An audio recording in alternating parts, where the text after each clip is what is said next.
Assalamu alaikum wa rahmatullahi wa barakatuh. Amani, rehma na baraka za Mwenyezi Mungu ziwe juu yenu.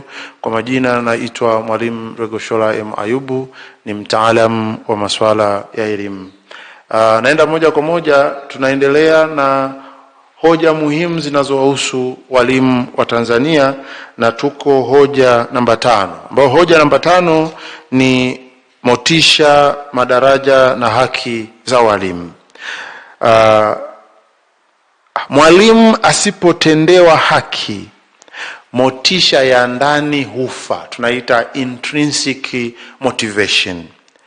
Wewe unaweza usione, lakini ndani tayari umeua motisha yake. Hivyo kazi hatoifanya kwa ubunifu na kadri inavyotakikana. Mwanafalsafa aitwaye Immanuel Kant aliwahi kusema, binadamu hapaswi kutumiwa kama chombo, bali kuthaminiwa kama lengo.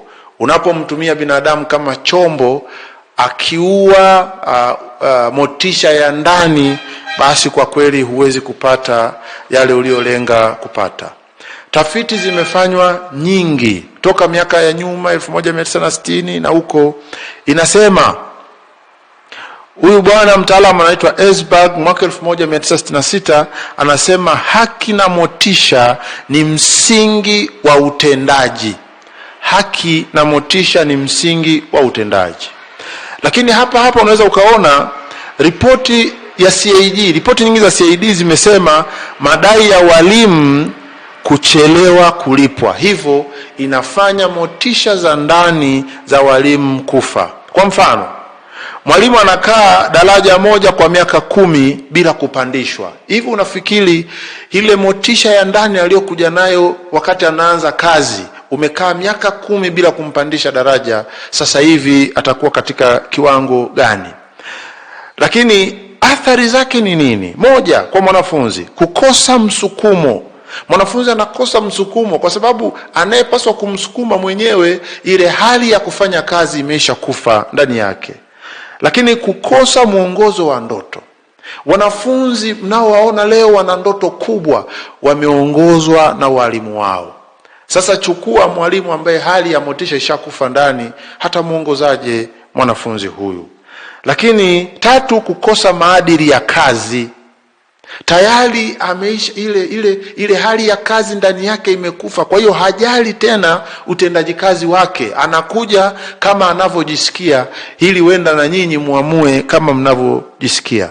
Athari ni ipi kwa taifa? Moja, utumishi wa umma dhaifu, kwa sababu wameandaliwa na mwalimu asiokuwa na hari. Alafu kesho hao ndio wanakuwa viongozi wetu. Maana yake utumishi wao utakuwa ni dhaifu kweli kweli. Lakini pili, athari kwa taifa, viongozi wasio na maadili. Uwezi kuandaliwa na mwalimu asio na maadili alafu wewe ukawa na maadili. Hii yote ni kwa sababu hali ya kufanya kazi ndani ya walimu wengi imekufa. Lakini uzalendo kushuka.